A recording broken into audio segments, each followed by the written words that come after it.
what you should do is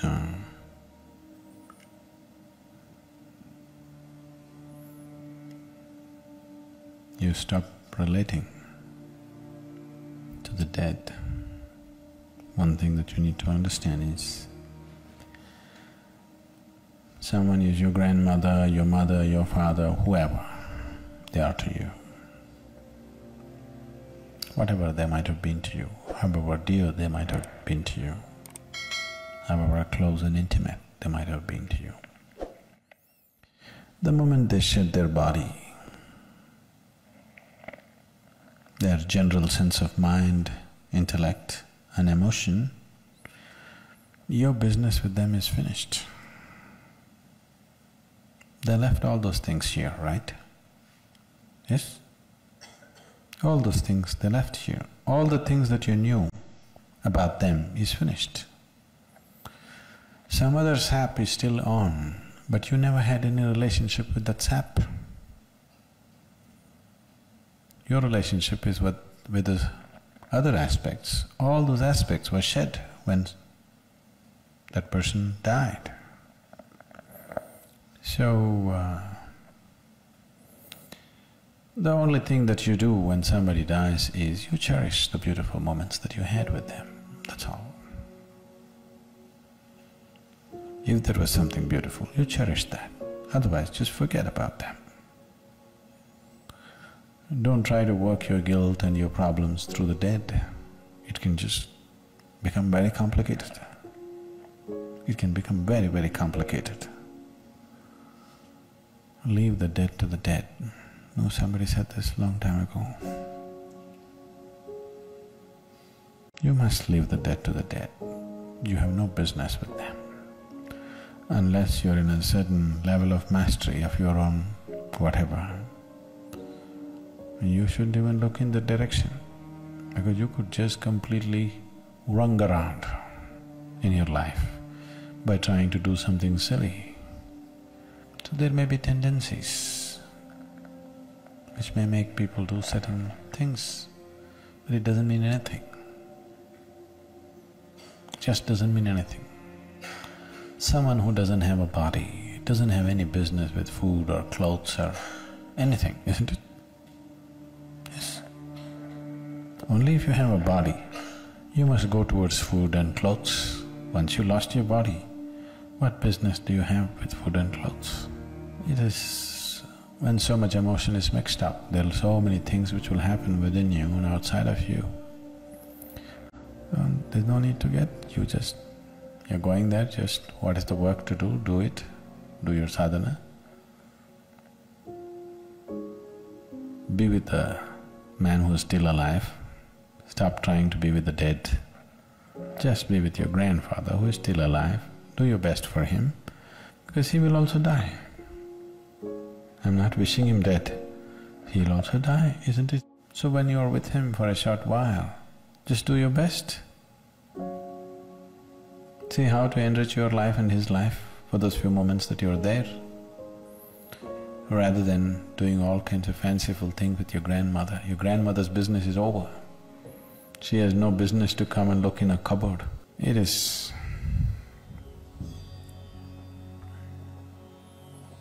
just that there is a certain residual element in clothes that people have owned. See, all these things were taken care of in India. People understood these things as a normal procedure, not realized beings, normal people.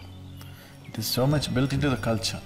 If a person dies, all the clothes which were in touch with that person's body and too much in touch with that person's body, those kind of clothes are all burnt, they're never kept.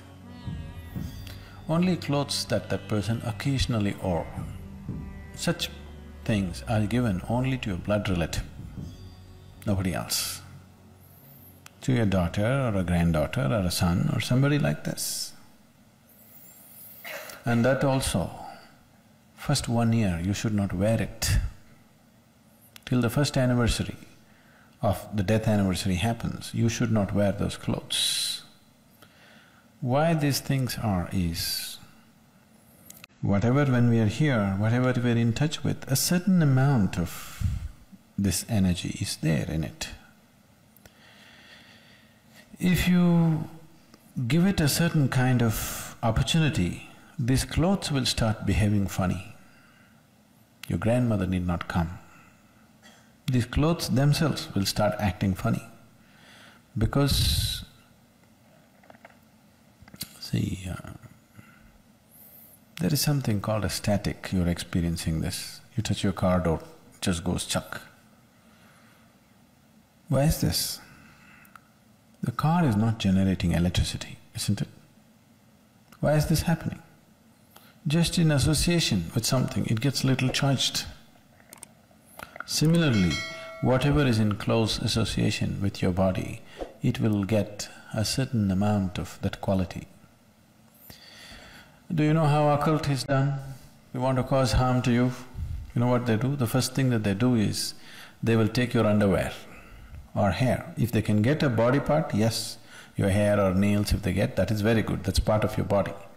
If they can't get it, the first thing they will do is some clothing which is in contact with your body. First thing is, your underwears will be missing.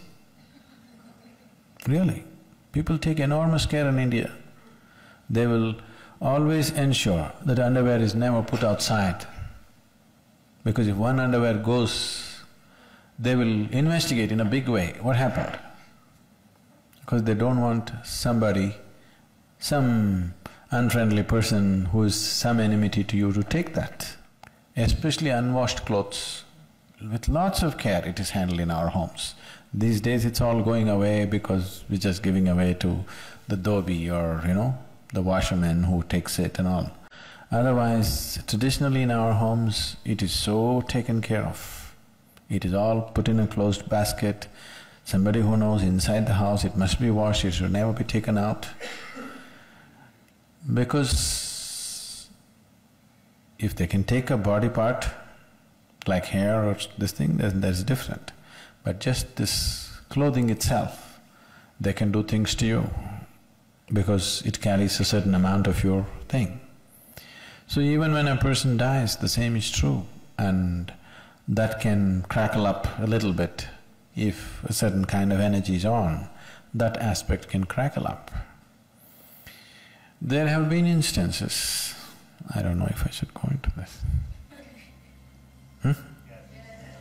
You're interested in spooky stories. There have been instances where, somebody dies and, like she's saying right now, actually things moving around, especially things that they intimately used, those things just moving around here and there by themselves. In the immediate few days after the person is dead, that person is not coming and moving anything. It is just that whatever your energy that was associated with that is sort of withdrawing. In the process of withdrawal, there'll be a little bit of extra moment. See, now your engine is on, the car, standing there without any too much vibration. When you switch it off, when it's just dying down, do you see little extra shake in the car? Have you noticed it? These days cars are built in such a way that you don't notice it much, but the older engines you see, when you switch it off, it'll go. It's stopping. Actually it should recede, but that's not how it is. From one mode to another mode, when it shifts, there will be a little extra reverberation. Similarly, your engine is going off, now there'll be little extra shake all over the place.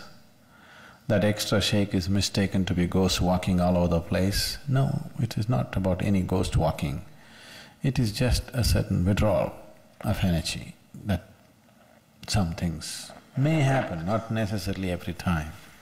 A lot of things are imagined by people, but it can happen. It does happen. So, for all these things, to ensure that those things are cleaned up, if a person dies today, after 3 days, we will do one kind of procedure.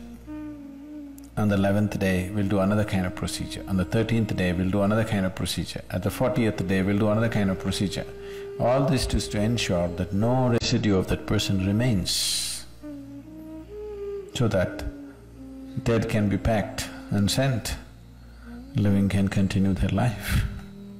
If the living get involved with the dead, they will lose their life in so many ways. All this spooky thing is sort of intriguing, but it can just consume your life in so many different ways, in many ways, in ways that you will not understand right now, and in ways that need not be very pleasant. It can consume your life completely, your involvement with the dead. This does not mean there is somebody sitting there who's trying to suck your life out. No. Just involvement with the dead can just do that. Unless you're sufficiently established and in a certain level of capability, you should not look in that direction. It's not necessary.